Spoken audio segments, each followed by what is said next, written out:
The early years where I barely survived was horrible. You went from 2021 doing 2 million to now you did 17 million last year. I had spent years trying the old school routes. I hated waking up every morning. If that was going to be my daily life, this is not the business I was going to be in. They're not Googling, what is earnest money? They're not Googling these specific real estate terms. You need to build an attraction model that's getting top of funnel and educating them. Then when you do that, there's not competition. People are asking, hey, I would love it if you please have time to help us. I have 5 buckets on my channel. Every video falls into one of those 5. There's something I'm testing. AI is progressing pretty well where you can have an avatar that's AI, that's you, and your voice that's AI.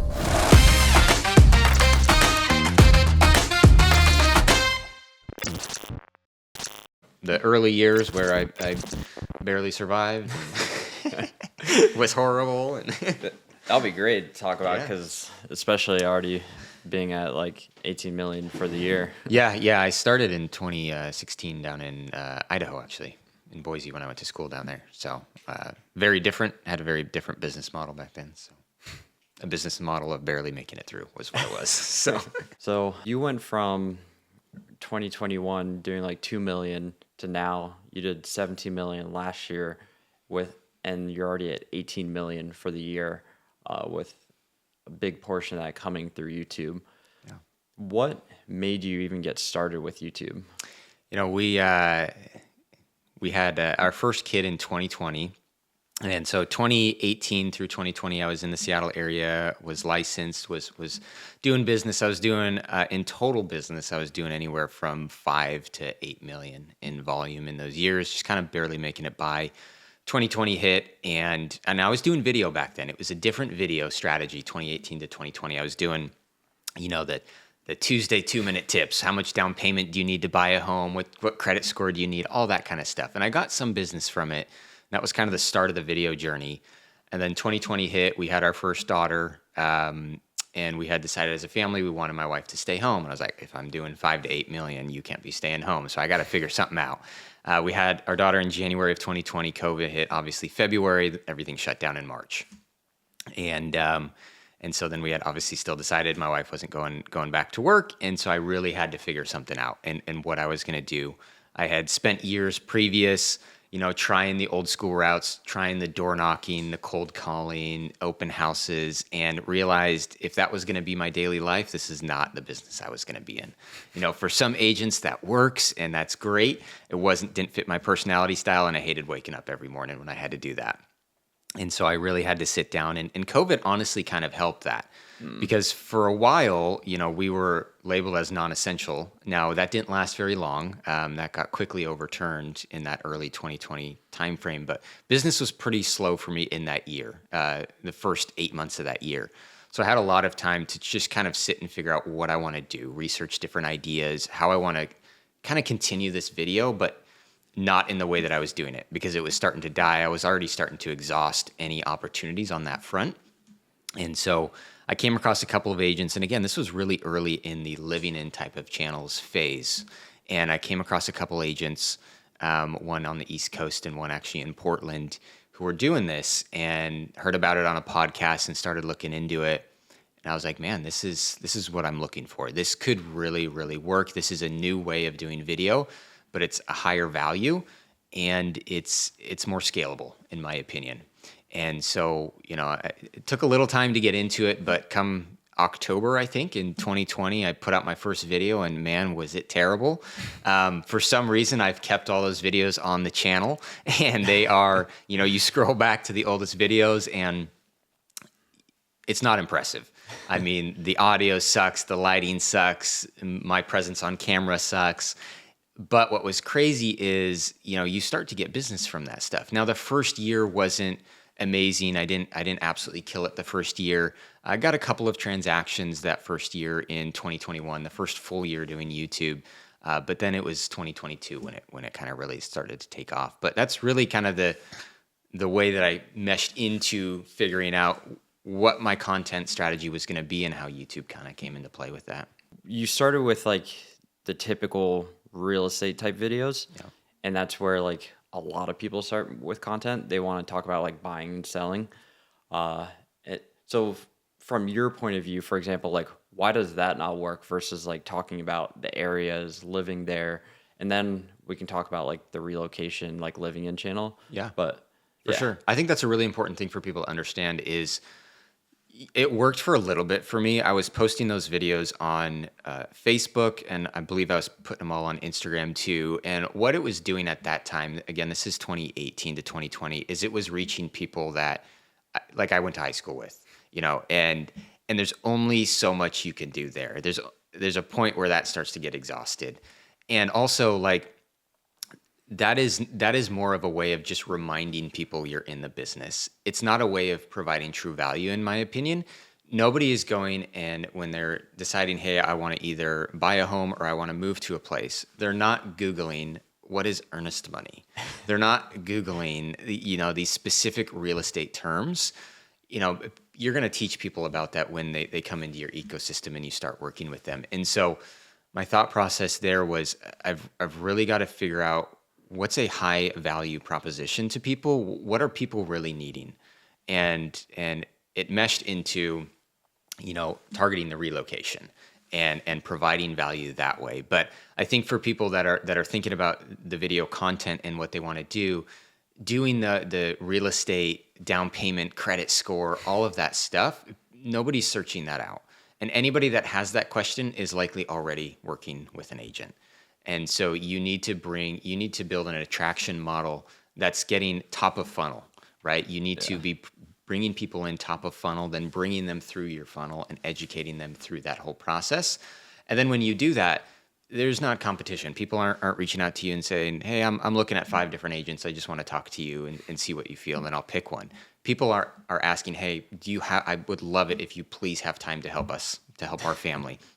I know you're busy, but you're super knowledgeable, and so it's a complete different approach, and it's a conversation. way different conversation, and the people that are finding you are looking at you in a complete different way, as opposed to just telling them how much down payment you need to buy a house. So that's kind of how it kind of came along with me. Yeah, and what you said was a good way to phrase it. It's like you need top of funnel people who don't know who you are, who would want to work with you, not do the content that the people who already are working with you would want. And if you look at like the stats, like the average first time home buyer is like 35 years old. Yeah. Like people are moving for every 10 years. So if you're talking about real estate stuff, the market for that is just super small too. Yeah, 100%. Again, like you can even like there's a bunch of research tools that you can do and keyword research. I think everybody knows about that now, and you can see what people are actually Googling. I think what you first need to do is figure out who you want to target. Are you trying to target local people? Are you trying to target relocation business? Because I think your strategy is going to be different there. What I decided was I wanted to target relocation. I felt like there was a real gap in that market. In our MLS, we have 33,000 agents. It's absolutely bonkers. And so, there's a lot of competition for that local market share for the buyers and sellers that already live here. But for people that were providing resources and education for relocation, there was a huge gap in the marketplace. So I think what you first have to do if you're thinking about getting into video is you have to decide who you're targeting. What's your avatar? What are you going after? And then you reverse engineer your content from there. And the keyword research certainly helps some of that stuff. Now, that's not the end-all be-all. There's certainly other ways to come up with content, but the keyword research is really what's going to help you figure out what do people actually want to know? Like, what are they typing into Google? What are they typing into YouTube? Let me make a video on that and educate them. And I think that's the absolute best way to approach it. Before we get into the strategy, the keyword research, because I think there's a lot of people who have questions around it, and they sometimes maybe... I don't know if I want to say the word like over obsessed about the keyword, but they think that should be 100% of like the strategy. Yeah. So how much depth do you actually do when you think through like what videos you want to create around keywords versus like maybe this is just a really good, interesting idea. You see other videos like it in other markets. Like how do you kind of think through that when you're thinking through like, okay, where do I even start with coming up with topics? Yeah, it's certainly changed for me over the last 4.5 years since I started YouTube. Initially, I was doing a lot of heavy keyword research and just literally trying to make titles on my videos that were completely in line with the most search terms and really trying to maximize that. That has now completely changed for me. I don't think that's as important. I was very heavy in the analytics before, in TubeBuddy and using all of those resources, and I very rarely ever even use any of that stuff anymore. I think the reason that's changed is I don't think the actual titling your videos on those exact specific keywords is as necessary. Now, I think there's still a place for that. I think there's certain, again, top of funnel videos where that's very helpful. And you don't even have to go too deep into the weeds anymore to figure out what that is. I mean, in 2020, it was different. There weren't very many people doing this, but now here, 5 years later, there's so many agents that have just killed it with this YouTube strategy. You'll be able to see those high-ranking keyword videos. Again, those are the top of funnel videos, the pros and cons of living in my area, the cost of living, all the ones that we've seen and know about. A lot of those are the high keyword ones, but you can't just focus on that.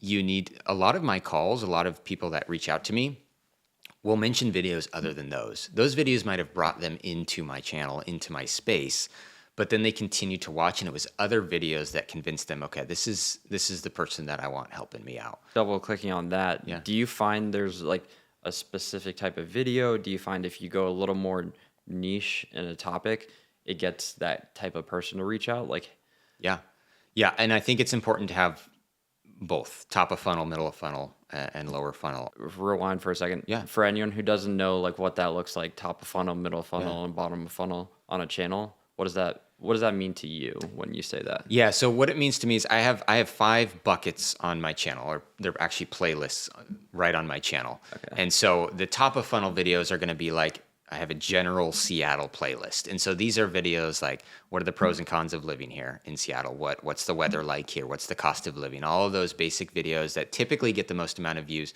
Some of those are going to be a bit more the downsides of living in Seattle, what you want to make sure you avoid.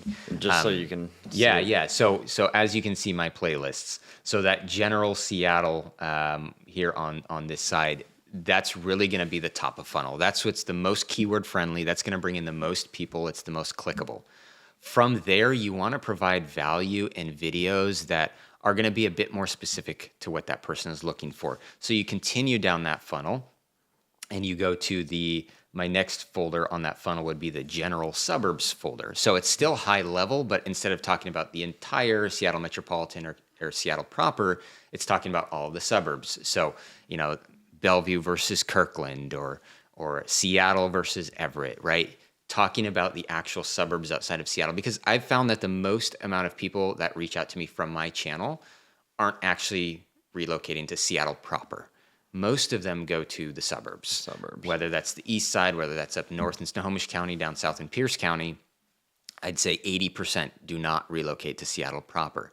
And so this general suburbs folder is going to start educating them on those areas outside of Seattle proper and not just talking about the generalizations of pros and cons.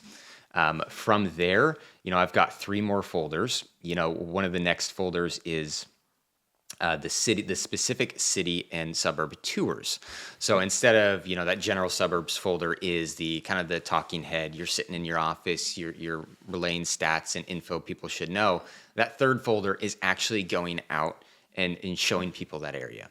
And so out walking around, looking at the city, talking about what it has to offer, showing the parks, showing drone footage, showing all the amenities, the neighborhoods, even doing home tours, intermixing a tour of a home in that neighborhood.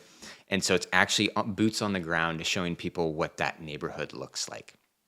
The fourth folder is new construction. And now I know there's a lot of people that have based channels entirely on new construction in other markets across the U.S. To my experience, that's not something that works here in a West Coast city or probably even an East Coast city. Yeah, and it's really tough to do. I think it's tough to do it in any city because if you do it, that is like the 100% form of content. Prices just keep dropping. Yeah. and then new construction just keeps moving further out as well. Exactly. And so it's very difficult to have that be a massive part of your channel, but I think it should always be a pillar because Yeah. there's always a percentage of people that want a new home and you need to be educating them on that. So that's the fourth folder, is talking specifically about the new construction communities, what the offerings are. Sometimes that's again, sitting in my office talking head style video. Sometimes that's boots on the ground again, actually showing the community. Nice. And then the last folder is just your more real estate. It's market updates. And so again, basing a channel solely on market updates, I think is not going to work. It's too in the woods of real estate. It's not searchable. Nobody's really searching that out. But when people have gone through your channel and seen all these other videos, and then they see a market update video and they're like, oh, let me see what the market's actually like there. We trust Bryce's opinion. And then they'll watch the full market update videos. Whereas before, if they were just scrolling YouTube and saw a random market update video, they're not going to click on it because it's not that interesting. But once they've consumed all of your other content and they're considering using you as their representation for their move and for their purchase or for their sale, having that market update video continues to show your knowledge of what's actually happening in the market on the day-to-day deals. And that's just another way to prove kind of your value to those people watching you. Yeah, from what I'm seeing and what I've hearing now is like it's very intentional, especially with having those 5 buckets. And I'm just curious, like, do you sometimes create videos like the tours or the market updates because you want to have those to maybe so people consume it, or so you can like send it to them for like a specific client? Yeah, absolutely. Yeah, I've had a lot of the best ideas for my content comes, again, this is another like question that a lot of people ask. I've had a number of people, call and ask for advice on channels that they're starting. And, figuring out what content you're going to post is I think something a lot of people struggle with and overthink. I think most people overthink, and I did too. When I started, it was just way too much of a thought process of trying to figure it out. One of the most common ways that I get my content ideas is from my clients at this point, especially when you've started and you have people starting to relocate over here that you're helping. They're going to have so many questions. And so you've got to make mental notes, or even you get back in your car after meeting with a client, pull out your notes app and write down what they asked you, and those are great ways to have content ideas for your videos, because at the end of the day, what's most important to me is educating my clients, helping people make a smooth transition over here to the Seattle area from, wherever they're coming from out of state. And so that's what the videos are about. It's about helping those people. And so if I have one person that has that question, I can guarantee a lot of other people have that question. And so I will very often make those videos extremely intentional for, one client that asked me, but knowing that other people have that question too. So I think that's really important to consider when you're trying to figure out content ideas. And when you have that question, like one route people can go with it is they can just take that question and kind of directly answer it in a video. Yeah. Another route would be potentially like, I'm sure you do some form of this, like I track a lot of channels and I store those channels on like a hidden playlist that's for like ideas. If I see like a thumbnail I like, a title I like, oh, let me like use this to recreate it. Yeah. Like, do you take something like that and then try to see how you can like package it and spin it for like YouTube? Because YouTube has a very specific way you have to like thumbnail, title, etc. For sure. Yeah, 100%. I think doing R&D, whether that's research and development or rip off and duplicating, I think they both work. And again, like when you're starting a channel, if we're talking about specific real estate channels, I mean, you can take inspiration from multiple different avenues. It doesn't just have to be real estate. I mean, you can look at like a Mr. Beast. Obviously, he's the upper echelon of YouTube. But you just look at his thumbnails and the way he approaches his videos, his intros, his title, or his his video titles, all of that stuff. You can take inspiration from that.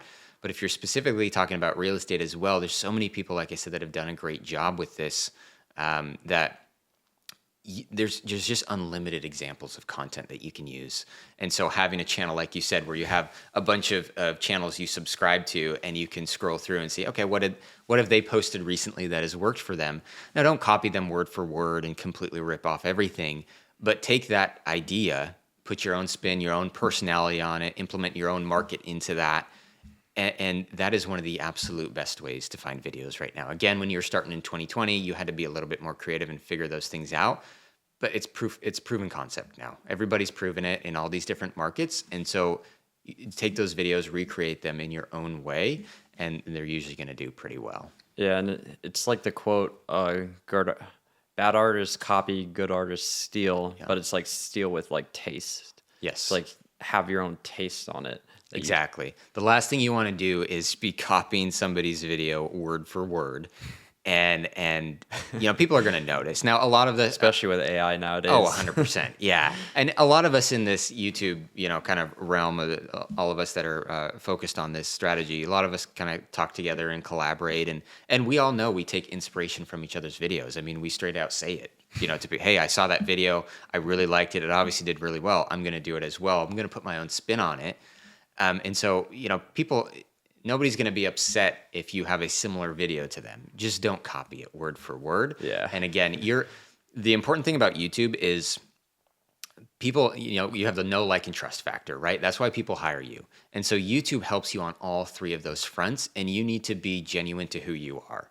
You don't need to be pretending to be somebody else on YouTube. People are going to see through that. So if you take ideas that other people are doing, but you implement it in your way with your personality style, even if you have multiple people in your market doing the YouTube stuff, multiple people can succeed in the same market because you might mesh with this person over here, and the other person doing YouTube might have a better personality mesh with some other people. And so they're going to hire you based on how they feel you are as a person, that know, like, and trust factor. And so I think there's just a lot of opportunity when trying to figure out those content ideas and how you want to kind of structure all that. Yeah, and I want to get into like the scripting and the filming of it because Yeah. I'm sure people have a ton of questions on that, the editing. But like, I do think the idea, the thumbnail, the strategy, the packaging, like all of that is very important. So I want to stick to it for a little bit longer. For sure. Yeah, absolutely. We kind of look at like your channel, and as an example, like some of the highest performing ones in the past were like very negative and hundreds of thousands of views. But I've also noticed you've done like a little switch where you're not always going as negative. Like you do some here and there, but it's not like every single video. Yeah. And like, so can you talk about like when you think of like a high level, like in the strategy, when to use kind of like the negative for the views versus when you don't want to use it? Yeah, absolutely. I think the negative videos are important just to start off. Like, people want to be able to trust you. Again, if you go back to the know, like, and trust factor, the trust, that's really important. If you're sitting there on video and just acting like your place is heaven on earth, nobody's going to believe you. Like, every city has negative things about it. Every city has problems. Yeah, exactly. And so you need to be real with people about those problems, because you also don't want people relocating here based on what you've taught them, and they're completely uneducated about the downsides. And so I will talk about the downsides quite often on my channel. Now, sometimes that'll be in other videos where it's not the main objective of that video, but I will mention certain things. If I'm doing a neighborhood tour or a suburb tour, I'm not going out to destroy that neighborhood. I'm not going out to say, hey, Bothell is a completely horrible place to live. Don't live here. I'm going out to say, hey, this is what it's like living in Bothell. These are the pros. Here are a few downsides, though, too. Make sure you consider these if you're thinking about moving to this area.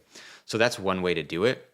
What's also really important as well in terms of just like growing a channel, and again, this is a top of funnel video, is doing the content that is, and I'll show you on here, that is the kind of the negative focused title. So you can see my two highest performing videos, which were last year, are about the suburbs you shouldn't move to, and I saw that and one. why I hate living here. Those two videos actually played off each other. I did the what's this one titled? The suburbs that everybody is leaving. So what I did was I just took population counts in which cities were growing the slowest. Now, again, you have to be careful about how you're structuring these videos. We have fair housing laws we have to comply on, and we're not putting personal opinions onto this. So I always make sure, hey, this isn't my personal opinion. I'm actually using data. I'm either using data or I'm using an outside article or source and giving my opinion on it. But this one specifically, I just looked at population counts, which areas are growing the slowest. I didn't think this video was going to do what it did, but man, it absolutely took off. And Just again, for reference, yeah. everyone who can't see it, it has 167,000 views right now. Yeah, and so for me, again, for a local small channel, that's taking off for a video like this.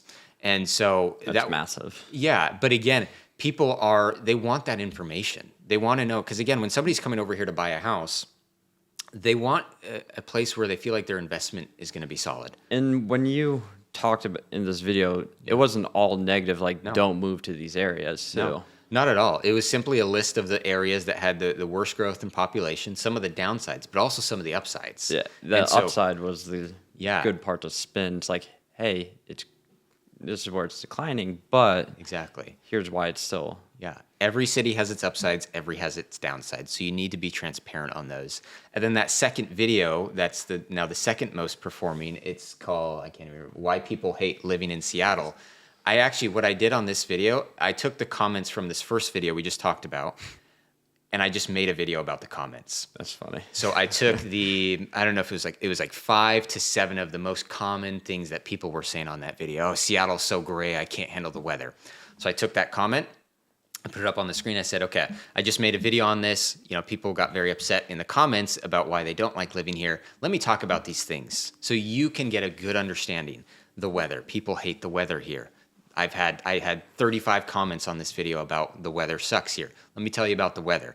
Yeah, it's really gray here. You need to know that. The rain isn't the problem. The rain is overhyped. Now, it rains a decent amount of days, but in terms of the annual rainfall, we're at the national average. The rain isn't the problem for people. It is the gray weather. Yeah. What's the flip side? We have some of the best summers in the country in the Pacific Northwest. So that video was just taking those comments, the main things that people were saying, what they didn't like about the Seattle area. Just spinning it. You spin it back around. You be honest and transparent. Like, yeah, this person's right. Also, this is the other side to that. This is the flip side. This is the case. This is what's happening here, but you also need to think about this. And it's educating people to the fullest extent and not scaring them with headlines. It's being transparent and being honest, but giving them the full picture. And I think that's what people really appreciate is again, know, like, and trust. They want to be able to trust you. And so you have to give them the full picture on everything and not either overhype an area or just scare them with headlines. I think that's the most important thing when it comes to those videos. Yeah, that's a good way to put it. It's like, be honest, but then spin it for the good. Yeah. So when it comes to like the strategy as well, when I think of like your channel, I almost don't even think of it as a solely relocation channel. Like there used to be like those, like the Portland and others that were just super heavy into relocation. Like when I looked at your channel, like a lot of it's like living in, neighborhood tours, cost of living, market, and then there were like some relocation as well. So I'm sure you probably also get like local people too. Yeah, I do. I'd say about the business that I pull out of YouTube, about 75% is relo, 25 is local. Okay. I think there's strategy that you can use for local too. And again, talking about buyers and sellers, that's getting into the weeds too. And I think you also don't want to confuse the algorithm with YouTube. I think that's really important. There was a time where this is a little bit unrelated to that fact, but I wanted to run YouTube ads for some geographic farming. And I now these were privately labeled videos, but I was putting money behind them in YouTube and targeting a geographic area with like market updates and stuff. And I used my main channel for that. It killed my views for a while because all of a sudden all these new viewers were coming on my channel that were coming from ads that were in one specific city in this area. And the channel got confused and it killed it for a while. And I quickly reversed that and thankfully, got everything back running how it was before.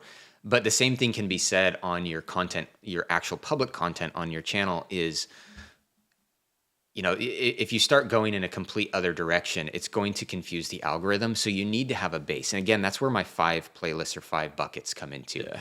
Every video falls into one of those 5. And some of those do attract local people as well. And that was intentional because I don't want to just only have relocation. It would be nice to have an attraction for local buyers. Again, I service an area that's 4 million in population with 3 counties. So somebody could be living in Snohomish County and they need to move to Pierce County. They know absolutely nothing about Pierce County.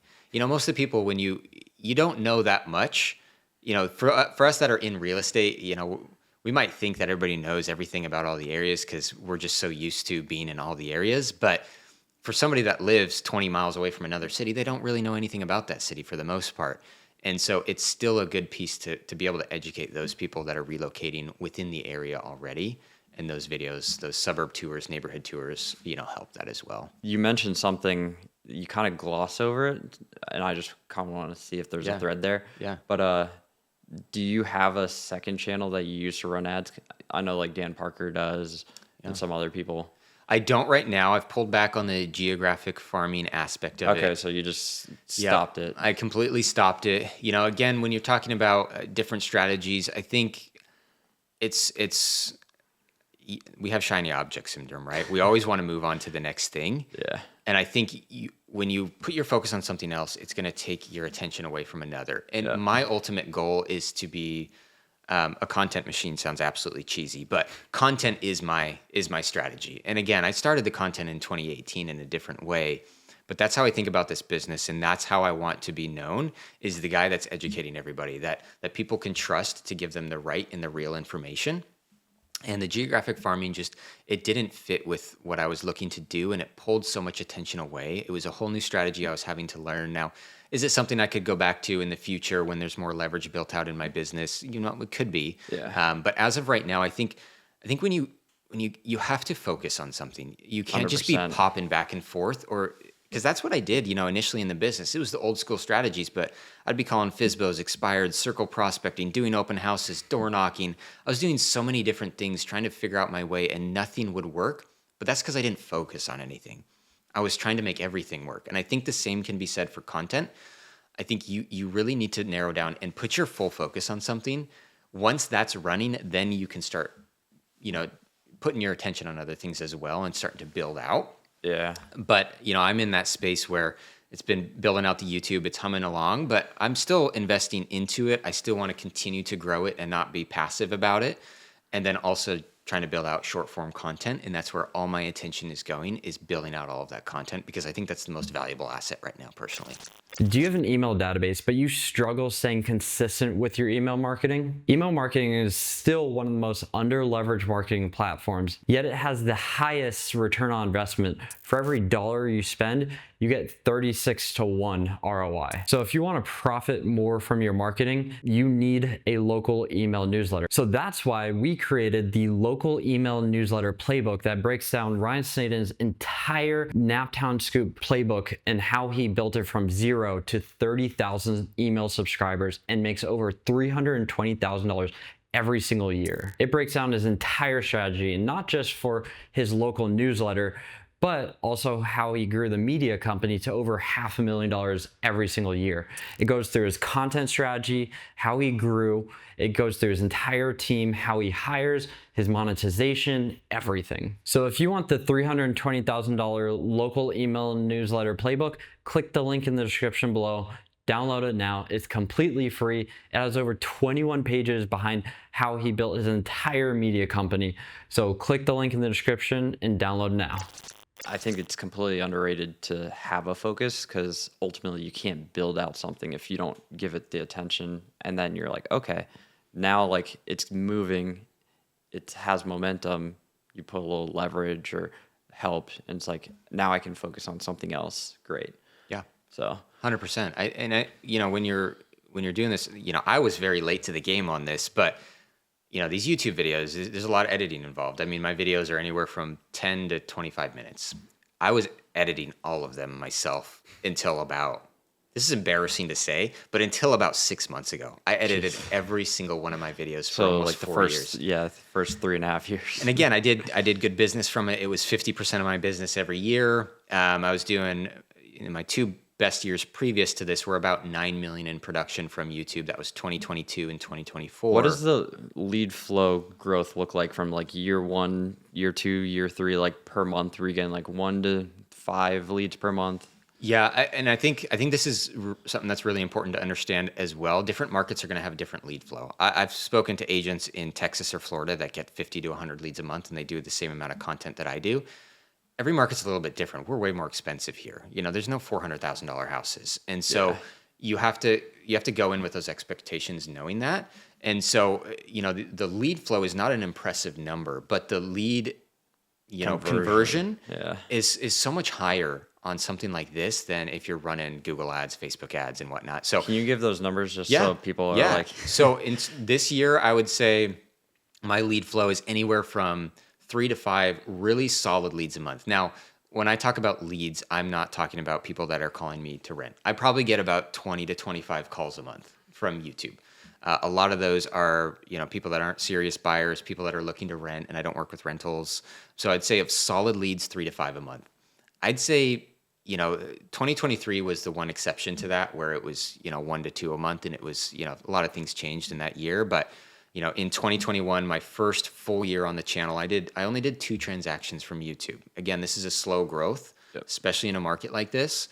And so I did 2 transactions there. I'd say that whole year I probably got about 10 leads that entire year of 2021, that first year. Now, many of those transacted in 2022. I'd say in 2022, I was getting 2 to 3 solid leads a month.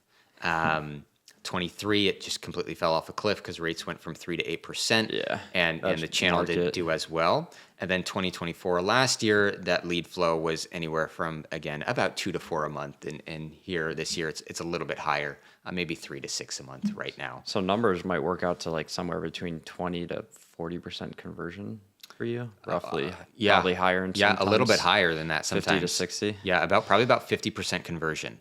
And I did Facebook ads way back in the day in 2018, and that conversion not fun. is like 0.5%. It was 200 leads gets you one deal. It was just 1% 's absolutely good. insane. Yeah, exactly. You're killing it if you're doing 1%. And so that's when I realized back then, like, this is not what I want to do. This is not the business model I want. I don't want to chase business like this. I want people to be wanting to work with me, and that's what YouTube does. And so that conversion is just so much higher. So you don't need the insane lead flow. I mean, people will throw out these numbers, and again, it depends how you qualify leads. Like, I'll see Yeah. people on podcasts that say they get 30 leads a month and it's people signing up for their newsletter. That's not a lead to me. Yeah. A lead to me is somebody that actively says, Like I'm looking email to buy or sell. calls, they're like, hey, I'm looking to buy or sell. Exactly. That's a real lead to me. I get again, about 20 to 25 calls probably, subscribers to email calls about rentals, different things like that. But actual hardcore leads, you don't need a huge percentage of them. Again, because these are going to convert so much higher. And in my experience, they're just a higher price point of lead as well, and more qualified. Full down payments, a lot of cash buyers, and so it certainly pays off there. You don't need a flashy number for it to work. And do you find like every channel's a little different, every market's a little different, but like phone call versus someone who emails you versus like filling out a forum, like do you have like a main way that you direct people? Yeah, I've got a couple ways that I direct people on my channel, and this is something I'm still like. I think what's important for people to know is nobody's ever has it figured out completely. We're all growing and trying to figure out and move with the market and move with new trends. I've tried multiple different ways on my channel. I'd say the most tried and true is people just call and text me. I get some people that I have a Calendly link. I might get 4 or 5 a year that actually schedule a call on my Calendly. Yeah. Most of the time, they're just reaching out to me. I have a form on my website, but again, that's a bit more rare, like the Calendly. Most people, when you show that you're accessible, most people are just going to text you or call you, and that's by far the most percentage of people that have contacted me is that way. Do you ever worry, like I've seen, for example, like Ken, his first one was like info@Posa Group. Yeah. And that's at least leverageable and scalable. Yeah. Like, do you have a worry that calling you're busy, not answering the phone, like anything like that? Yeah, I mean, here's the thing: is what I've found out is anybody that's contacting you from YouTube and is serious about working with you, just because it goes to voicemail the first time, they're not going to go to the next source. When you have the regular online leads and Facebook and Google leads and it's speed to lead, that is certainly the case. You have to be really fast. But these people have spent, I have people that have watched 50 videos and they call me. They're not working with anybody else. They're going to give me an hour to call them back if I need it. And so I haven't been really worried about that. In terms of scaling it out, I know a lot of agents want to scale themselves out of the business and build kind of the mega team model. That's not at all what I'm looking to do. I'm looking to build a smaller, tight-knit team where I'll Like be Navy SEAL type team. Yeah, exactly. Yeah. Myself and 2 other agents and a couple full-time admin. That's really going to be where the ultimate goal is to get to. And so, I'll always be in production in some sense, and I'll always be involved in some sense. Now, there's going to come a time where team members, agents on my team end up, helping some of these buyers and sellers as well, and there's going to be a transition process there. But I've always done it to my personal number, to my personal email, and it's worked well for me. And I have not had issues with the speed to lead problem, or, I've also, sometimes this is a limiting belief, but, people have watched 20, 30, whatever it is, videos. If their first call is answered by somebody else, there's a little something there where they're going to be like, oh, this isn't who I was calling. Even when it gets to the point where I start to leverage myself out a little bit more, I'll be the main point of contact. I will be the first contact because that's who they're expecting to talk to. And then it will be slowly transitioning Like a handoff, into a handoff, a smooth handoff. And so that's the way that I'm going to structure it. Nice. I believe, in my opinion, that's the best way that I think it can be done. Now, of course, there's people that have success doing it other ways, but that's kind of how I think about it. Yeah, I've seen other people do that too. Yeah, So for sure. You mentioned something earlier when I look at your channel, because like, especially in the old school days, like of YouTube, people were more about like 3 to 5 minute videos. And you mentioned like 10 to 25-minute videos. And we're starting to see like a lot of that, like, especially you see it on YouTube, like there's even like 30, 60, like 3 hours. For sure. Like, do you see longer doing better, or like what's your thought on like video length? Yeah, I think video length on YouTube is really important. I think YouTube wants to keep people on the platform, right? And so they want watch time, and so your watch time needs to be high. Now, it's good to focus on the percentage of watch time, but if your video is 4 minutes long and it's a 50% watch time and people are watching for 2 minutes, that's not going to perform very well compared to a 15-minute video that has a 50% watch time and people are on the platform for 7 minutes. Yeah. So YouTube is going to push people. Most of my videos are found, when you look in the analytics, you can see how people are coming across your videos, whether it's direct search, whether it's browse, whether it's suggested. Most people are finding the videos on browse or suggested, which means it's the algorithm that's playing an important role in how YouTube is pushing that out. Ultimately, YouTube wants to keep people on that platform, and so they're going to push out those videos that are keeping people engaged and tuned in. And so I think when you're doing a channel like this, I think it is very important to have videos. You'll see my minimum length is typically, I don't go much lower than 10 minutes. There's a few videos here and there that might be 7 and 8, but typically minimum 10 minutes. And I have a lot of videos in that 20 to 25-minute range, and that's kind of the sweet spot that I feel. Now, I've seen agents that do upwards of an hour. I don't think I've reached, I think my longest video is probably about 45 minutes. You can fact check me on that. I don't remember off the top of my head, but I think it's probably right around 45 minutes. And, I think there's something to that. I think your content has to be really good to keep people in tune for an hour. Now, I know a lot of people do that when they're touring new communities, and that's some of my longer videos that are closer to 30 minutes is if I'm out touring. Yeah, I think that out touring, it's a lot easier to go like 30, 40 minutes because you're showing something. And I think that's like the big difference. It's like if you're in office, like doing an office video, 10 to 30, it's like you can generally keep the length pretty well. Now, if you go above 30, you have to be like really good to like in office, keep their attention. Yeah. But if you're showing people and touring, then it's like, okay, they're seeing something. It's visually simulating. Yeah. And there's a really, really important thing you said there is don't make a video longer than it needs to be. Don't add in so much fluff because people are just going to click off. Don't have this huge, long intro. People are going to click off. Get people the content they're looking for and then get off. At the end of the day, don't make a video way longer than it needs to be. When you're sitting in office and doing a talking head style video, very rarely does it ever need to be more than 30 minutes. I mean, that's a long video for something like that. But just like you said, when you're actually out showing a community, there's enough content. Like if I show a new construction community and there's 4 different model homes, like if somebody's considering that neighborhood and they're actually going to sit down and watch that video, they want to know the different floor plans. Yeah. And so showing all 4 of those and spending 45 minutes is going to be valuable for them.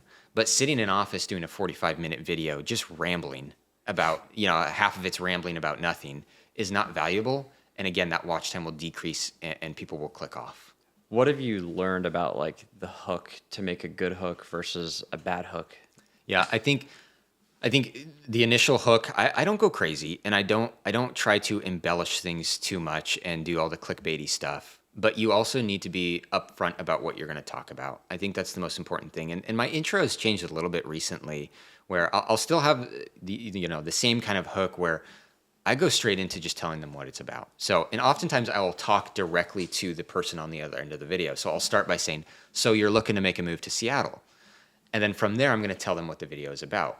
Well, there's a few things about Seattle that people really don't like when they move over here. You really need to know about them. So I'm going to go over all 5 of these things in this video. From there, I used to go into an intro, my spiel. I'm Bryce Greenleaf. I'm a realtor over here. I help a lot of people relocate. If you want to contact me, look at my contact info below. You'll see a lot of videos on my channel like that. And I still get reach outs. But what I found was, and if you look at the analytics, people tend to drop off there.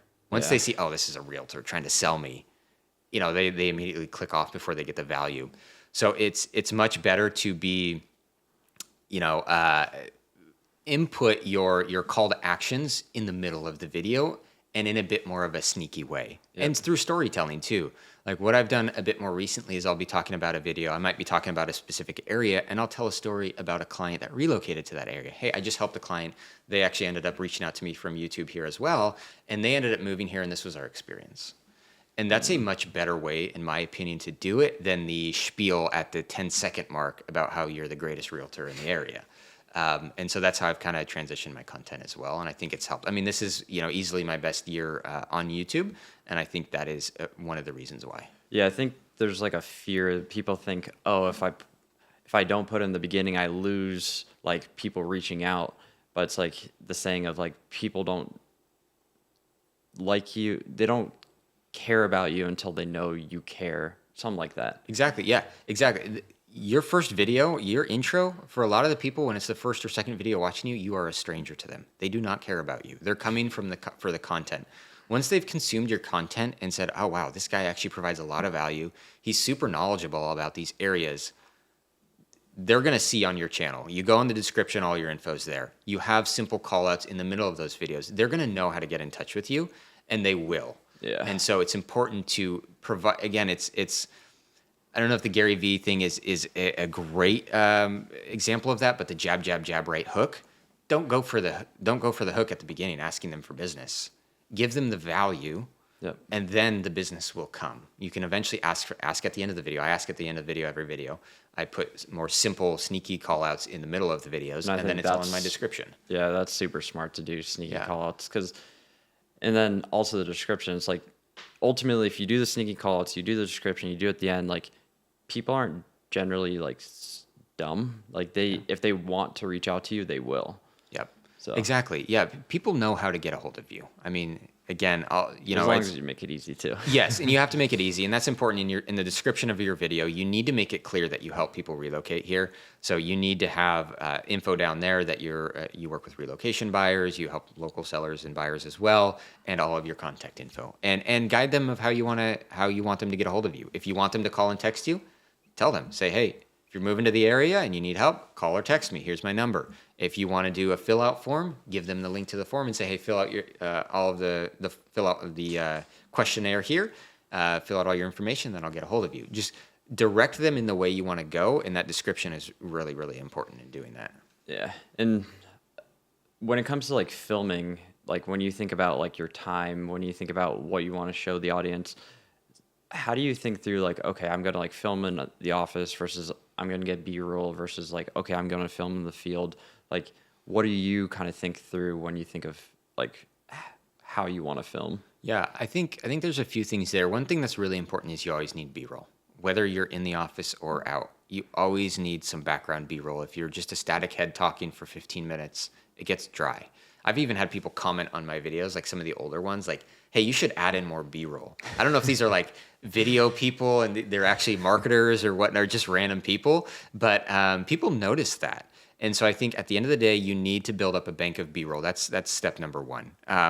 So for me personally, I bought a drone, and I didn't do the drone until later on, but I bought a cheap, you can get drones for not that much. They're relatively affordable.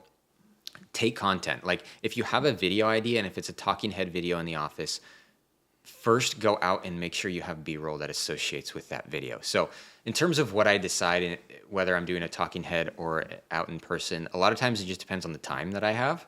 You know, if I've got a really busy week, I need to get a video out, I'll often do a talking head knowing that I have so much B-roll that it's still going to be a really quality video. It's still going to show them those areas. If I'm talking about a specific city, I'm still going to have so much B-roll that it's not going to make a huge difference. Now, there are some cases where I still want to be out on scene and I want to walk around, because for some people it feels more real. Yeah. It feels like you're actually there. You're walking around with them in selfie mode, whatever it is. And that's value too, showing them. It is. Yeah, it's absolutely value. So I think you need to have a good mix of both. The decision that I make is often I try to get one of those out and about videos at least once a month. Nice. So I shoot for 4 to 6 videos a month. At least one of those needs to be kind of out and about. The rest are in my office because, again, ease of time. You know, and once you've started to build a channel, you're going to have more and more B-roll. You save them in all your folders, get organized, put them all in Dropbox or wherever. And then if you hire a video editor at that point too, and then it's going to make their life really easy. So things will get a little bit easier as you go, but the most important thing I would say with that is regardless of which way you're doing it, you have to have good B-roll. It's super important. Yeah, I think B-roll can really make a video completely different. And then also between the B-roll and you going out, like, do you think through like, oh, I'm creating a separation from all the other agents that want to do this because they might not want to put the same effort in? Yeah, 100%. It's a lot of work. I mean, you'll see, whether it's this market or any other market, you'll see a lot of agents that start and quit 6 months later. It's a slower grind. You have to be consistent with it and stay dedicated, and it's a lot of work. I mean, you can't just put sloppy videos together and expect them to work, especially now. Like, again, you go back on my channel in 2020, yeah, those videos were absolutely awful. I should be deleting them. I don't know why I'm saying this publicly, but they were awful. But there was not the competition back then in any market that there is now. And so you need to be able to produce videos that are visually appealing to people. And again, you know, especially when you're focusing on a relocation channel like this, people don't know you talk about Bothell. Those people don't know what Bothell looks like. You need B-roll. You need to show them what it actually looks like. And so yeah, I think that's just one of the most important aspects for sure. And I think there's something to be said to like keep the old videos too. Like, like MKH, I'm blanking on his name too, but MKBHD, like him, a few others, like big YouTubers, basically, like he's one of the biggest in tech. Yeah.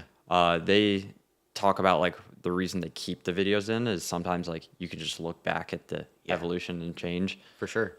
So yeah, and it just shows you how much you've grown over time. And also, like, you know, when I'll have agents that'll call me kind of asking for advice and ask, you know, how my channel's going and if they think they should start a channel and whatnot, I say, yeah, be consistent, but also go back and look at my videos. Like, we were talking about this before we got on the podcast, but I don't have a soundboard. I use either my phone or a 2019 DSLR that was like $500 and a $50 box light from Amazon and a Yeti microphone. Or a wireless mic if I'm out, using my phone and whatnot. You don't need, the best of the equipment and everything. It's about the content that you actually share. Yeah. And what's actually on camera. So it's not super difficult, and you can certainly succeed. Like I said, I got business from those older videos, and they were horrible. But I provided the value that people were looking for, and at the end of the day, that was the most important thing. Yeah, it's just putting the reps in, and then you can get better over time. And then over time, you're like, okay, I can get a drone. Okay, I can get a video editor. Yeah. So how do you think through, like, when you think about, okay, I want to, like, get leverage from this, like, I want to do this a little bit better. Like, what are you trying to do on your YouTube channel? Yeah, so for me, it's a return on time. YouTube is not a super easy thing. You have to invest a lot of time into it, especially initially. But once you've grown, the way that I look at it is now that my YouTube channel has been humming along and it's stable, it's one of the top couple in our area for sure when it comes to this strategy. how do I continue to grow my business? Because I've got a goal of where I want my business to go, like I said, and there is a point of diminishing returns with YouTube. There's only so much you can get out of any specific strategy. Yeah. Where you start to invest more and more time, and you're not going to get the same return on that time. And so once you kind of start to see that happen, then you say, okay, how can I leverage myself out of this, some of this, create a little bit more time to then focus on the next thing. And so that's where what I have thought through over the last 6 to 12 months is my YouTube's been doing well, but I need to start adding stuff. And 2023 was I think a wake up call to a lot of people, and certainly showed me that, where the YouTube channel went from about 9 million in 2022 to like 1 million in 2023. Wow. And I thought it was gonna continue to increase, and it just fell off a cliff. And I know a lot of people had that struggle. And so, having that in my mind of, okay, it's stable again, it's humming along, and I think it's in a lot better place than it was before. You also don't want to be so reliant on one source of business, because there's always a chance it could be taken away. You can't control algorithms, other companies. Like, you have to have multiple sources. And so the thought process that I had was, okay, this is pretty stable. Let me get some of this off my plate. I'll hire a video editor to take care of this and up the video content as well, and the editing style. But then let me shift towards some other avenues, still in the content space and still providing value, but in a different way. And that's where kind of the short form stuff has started to come into play. Yeah. Was taking some of that time I was putting into YouTube, leveraging it out with an editor, and then putting that time now into some of the short form stuff.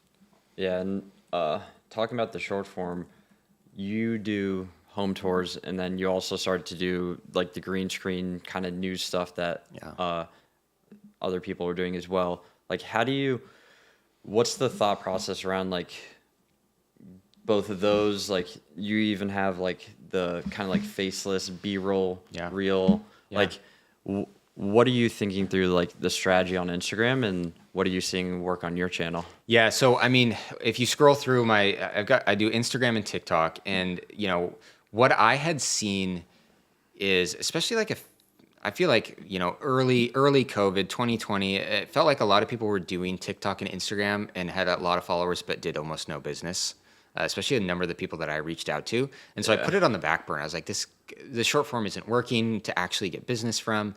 And then recently, it seems like there's really two strategies that have come into play that are working really well for people. It's either home tours. There's a couple of guys in San Francisco that I kind of pulled this from and learned this from that are doing really, really well. With Roland and Matt. And they're doing great. And then there's the other set of people that are doing kind of the new style. Like, Gary Vee used to have that thing where he said, be the local mayor. And a lot of what he was telling you was to go interview restaurant owners, which I did for a time as well in 2019. And those don't work that well. They do not work. Yeah. But taking that concept and morphing it into a different strategy where you're sharing the local news, you're the person on the platform sharing a 30, 60, 90-second clip about some of the most important news stories, about some of the local developments happening. And that seems to be working really, really well.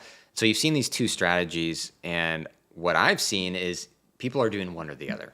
It's either A or B. And so what I'm still early on in this, but what I'm trying to figure out is, can these both work on the same platform? Can you be the local news and can you do the home tours? And so that's been the way that I've gone about this. And I've had a little bit of success. I've got a few clients right now that have come from that content. And so it's certainly shown to work. It's, when you're in the early stages, what's important to me is to exhaust all avenues. Figure out what the best, you don't know with your specific market. Every market's different. Your specific personality style, that's an important factor as well, of what's going to work best. And so I think there is a spot where both of these could fit on the same channel. So you can see on my channel, I've got a lot of the selfie style home tours where then you flip it around and walk through the home for, on Instagram, 3 minutes or less, because that's the limit, or on TikTok, 4 to 6 minutes. But also mixing in, the highest views that I've got on videos typically are those news style videos though, too. But of the three clients that I'm working with right now that have found me on the short form, 2 of them have specifically mentioned the home tours of why they reached out, but I'm getting the most amount of views and traction on the news style. So I think they can work in conjunction with each other, because the new style is, again, I think that's the top of funnel. Yeah, If I'm I was thinking gonna about say funnels that. again, I Yeah. think the new style is the top of funnel that brings most of the people into your platform. And then the home tours remind them, hey, he's an active real estate agent. He's out showing houses.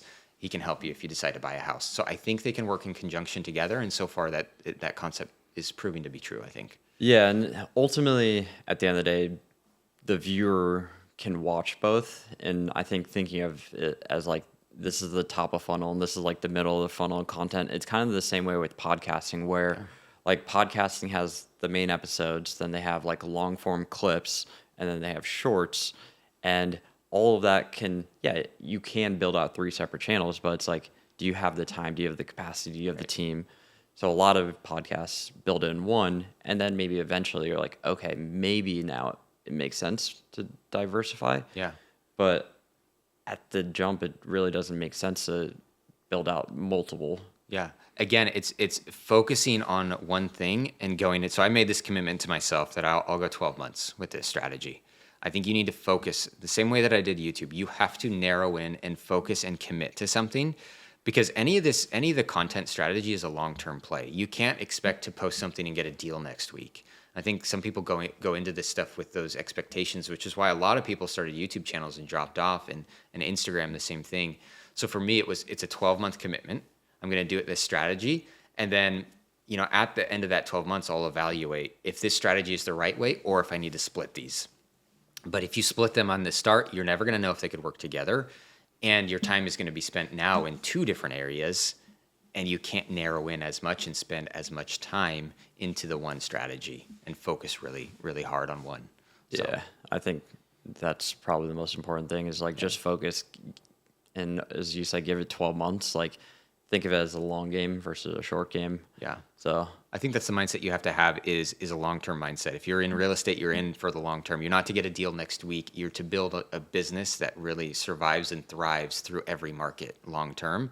And so that's the way that my content has shifted my focus and my outlook on it over the last 3 to 4 years is, I don't care if I get a deal next week. I'm focused on how these channels are going to continue to grow and how my audience is going to continue to grow over the years to come. And that's the one and only priority for me. Really quickly, before we continue this episode, are you looking to grow your YouTube channel this year? We help top agents and team leaders build and grow their YouTube channels and generate an average 300K in GCI. We've helped channels like Brett Davis in Northern California close 2 deals in the first 3 months. We've helped other people like Austin Clark generate over 15 million in business his first year on YouTube. Kyle Taba in Kansas City double his YouTube channel in only 2 months. And then we've helped bigger channels like Chris Colgan generate 30 to 60 leads a month the first 2 months we worked with him. So if you want our help to do all of your YouTube for you, click the link below and schedule a strategy call, and we could talk about how we can help you grow your YouTube channel. Now let's get back to the episode. So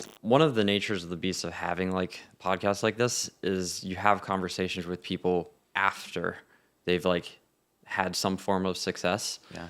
And most people don't see the before, Yeah. the during. Yeah. And there are like those tough and low points. And I think that's like talking to that, like, can you talk about like, because everyone goes through the same struggles. Yep. There's highs and lows being any sort of business owner, but especially being in sales and real estate.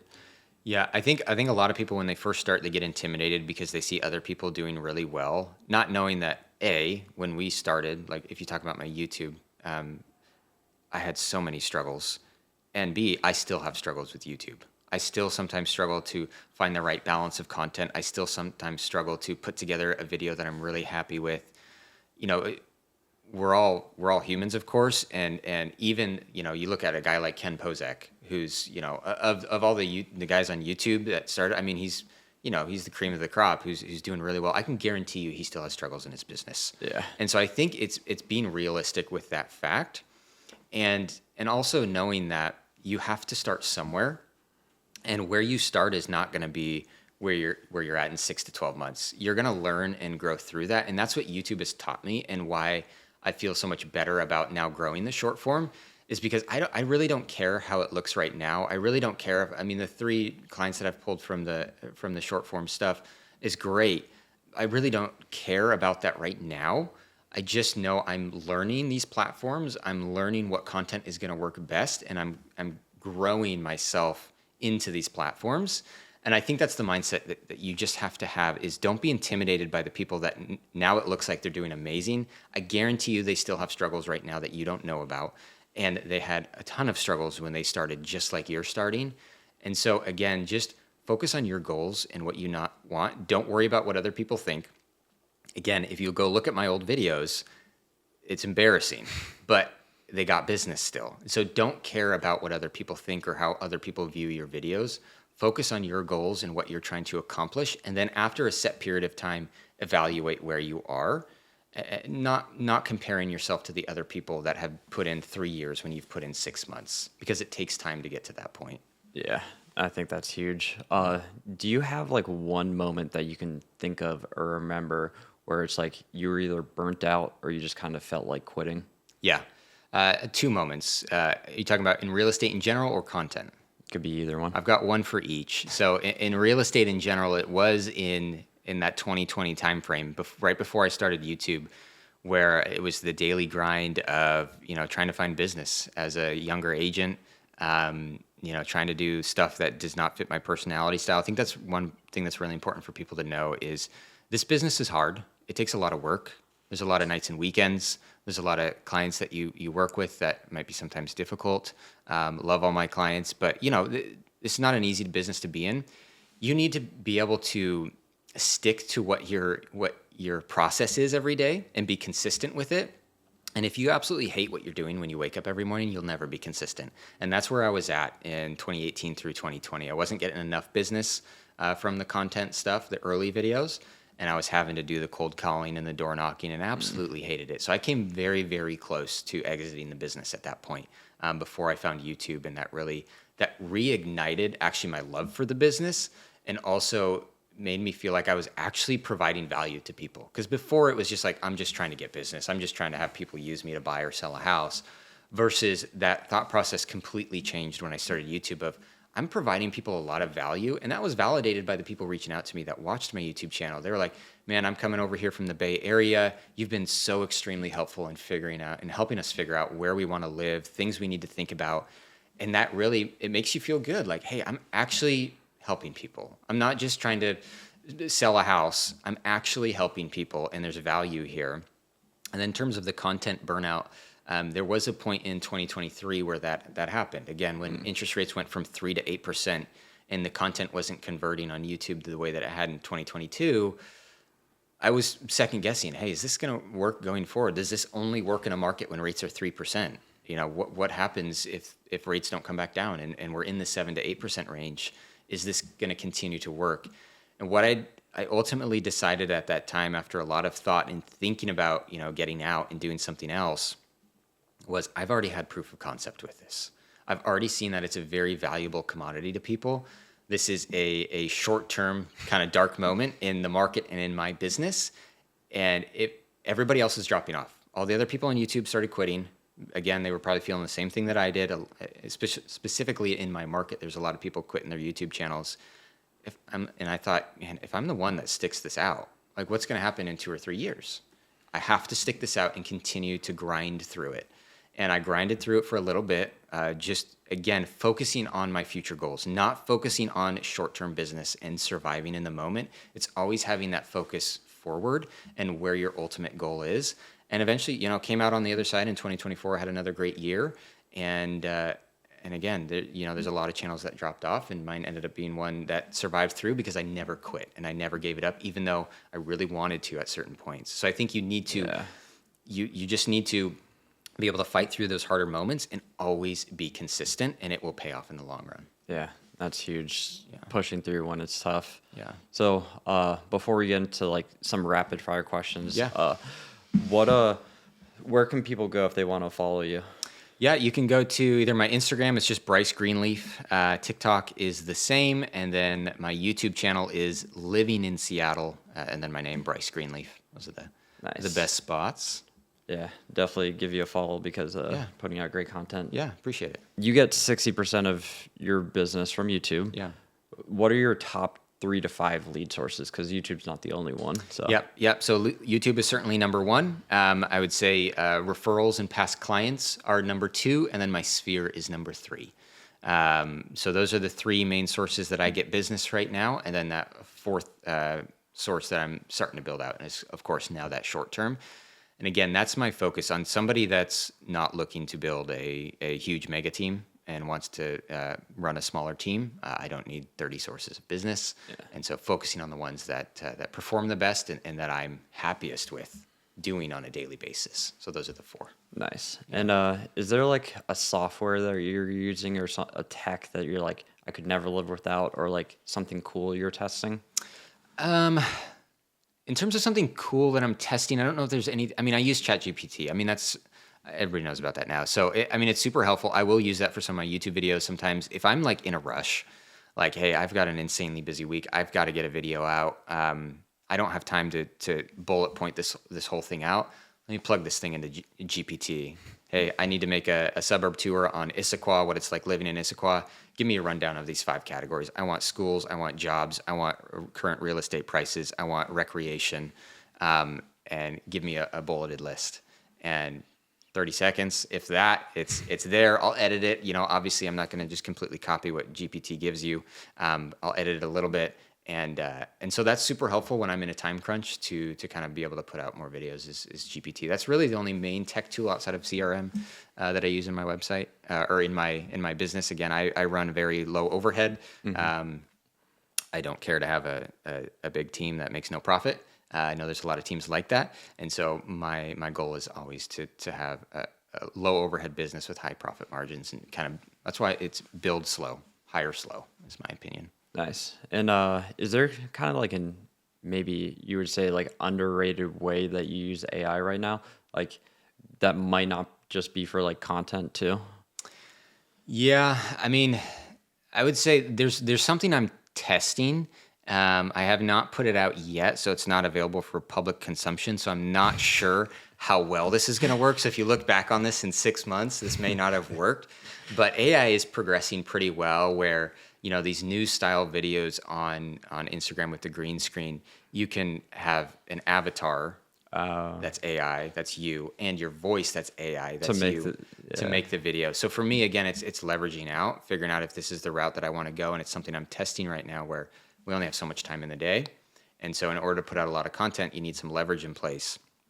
And so being able to hire out some of that, to an assistant where they can type in the script into 11 Labs and have an AI voice of you read that script of, hey, there's a new development coming to this area. This is what it means for you. This is what it means for home prices.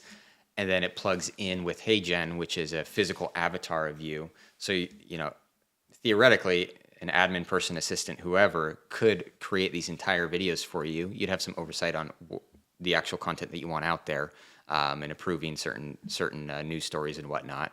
But that's something I'm testing that not a lot of people are doing right now. Again, it's still relatively early with some of that AI stuff with the avatars, but that's something I'm testing to see if it'll work out on that short form stuff. Nice. Yeah. That's cool. Yeah. Yeah. Is there like a book that you always gift, or maybe a podcast or YouTube channel or someone that you follow that you just share with a lot of people? Yeah, I'd say your YouTube channel, not to, but I think you have a lot of great guests on that really provide a lot of valuable content. So I think that's super huge. And then Tom Ferry, of course, has a lot of great people on. And then the third one I'd say that's been super helpful to me is Rev B. It's a podcast with Katie Day. Yeah. And they have a lot of great guests on. They talk about AI often. They talk about content. They're very focused. It's about video. So it's very focused on content. So for somebody that's looking to build content into their business, I think Rev B is certainly one of the best resources that you can go to. And again, they have a podcast for all of that. Nice. Yeah. They're great. And yeah. Tom Ferry is great too. Absolutely. So, yeah. 100%. Appreciate it. Yeah. Yeah. And then when you think about like the future of like real estate and the future of like media and how they intermingle and what you want to build, like what is it that you want to build long term? For me, it's the view of building a, this is almost cliche at this point, but it's a media company, right? And I've said this a number of times, going back to my thought process in late 2020 of I want to be somebody that provides value. I'm not just looking to sell houses just because I'm convinced somebody to use me. I want to provide value and have people come into my atmosphere because of that. And the way to do that, in my opinion, in this world is through media. And so I think building that media company out, you will end up doing a lot of business. And so that's the ultimate growth that I'm looking at. And again, that's why I've now shifted into short form as well. And I'm sure there's other things I'll do down the road. But that's the number one priority there, is focusing on being a media company that provides value to people.